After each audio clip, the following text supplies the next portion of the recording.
ఏమండోయ్! ఈరోజు మనం కరకరలాడుతూ కమ్మగా ఉండేటువంటి కాలీఫ్లవర్ చిట్టి ముక్కల పచ్చడి ఎలా చేసుకోవాలో తెలుసుకుందాం పదండి. దానికోసం కాలీఫ్లవర్‌ని ఈ విధంగా చిన్న చిన్న ముక్కలుగా తరుక్కోవాలండి. ఆ తర్వాత నీళ్ళల్లో కాస్త పసుపు వేసి మరిగించుకొని దాంట్లో కాలీఫ్లవర్ ముక్కలు వేసి కలిపి ఒక 5 నిమిషాల పాటు వదిలేయాలి. ఆ తర్వాత ఈ ముక్కల్ని వడకట్టుకోవాలి. ఈ విధంగా వడకట్టుకొని ఒక పళ్ళెంలో వేసుకొని ఎండలో లేదంటే ఫ్యాన్ కింద బాగా తడారిపోయేంత వరకు ఆరనివ్వాలనమాట. ఇవి తడారిపోయే లోపల ఒక టేబుల్ స్పూన్ ఆవాలు, ఒక టీ స్పూన్ మెంతులని దోరగా వేయించుకోవాలండి. వేయించుకున్న తర్వాత మిక్సీలో లేదంటే రోట్లో చేసుకున్నాను అనమాట. మెంతులు ఆవాలని ఈ విధంగా మెత్తగా పొడిగా నూరుకొని ఒక పక్కన పెట్టుకోవాలి. అప్పుడు ఈ తర్వాత మనం పచ్చడి కలుపుకుందాం. గిన్నెలోకి ముందుగా ఆరపెట్టుకున్నటువంటి కాలీఫ్లవర్ ముక్కలు వేసుకోవాలని చూడండి ఈ విధంగా ఆరిపోయానమాట.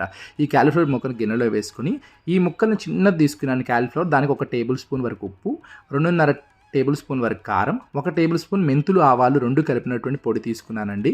మొత్తం వేయలేదు. మీకు కావాలంటే మీ రుచికి తగ్గట్టు ఎక్కువ తక్కువ వేసుకోండి. మొత్తాన్ని వేసుకొని బాగా కలుపుకున్న తర్వాత ఒక 25 గ్రాముల వరకు శనగ నూనె అండి, వేరుశనగ నూనె వేసాను, లేదా పల్లి ఆయిల్ వేసిన తర్వాత 2 నిమ్మకాయలను తీసిన నిమ్మకాయ రసం కూడా వేసి బాగా కలిపి మూత పెట్టి ఒక రాత్రంతా కూడా ఊరనిస్తే చాలా బాగుంటుంది. తర్వాత రోజు చూడండి ఎంత బాగా నూనె తేలి సూపర్గా ఉంది, మంచి పరిమళంతో ఉందన్నమాట. కరకరలాడుతూ కమ్మగా ఉంటుంది. మామిడి రుచి చూసి చాలా బాగుందండి. తప్పకుండా మీరు కూడా ట్రై చేయండి. అంతే సంగతులు చిత్తగించవలను.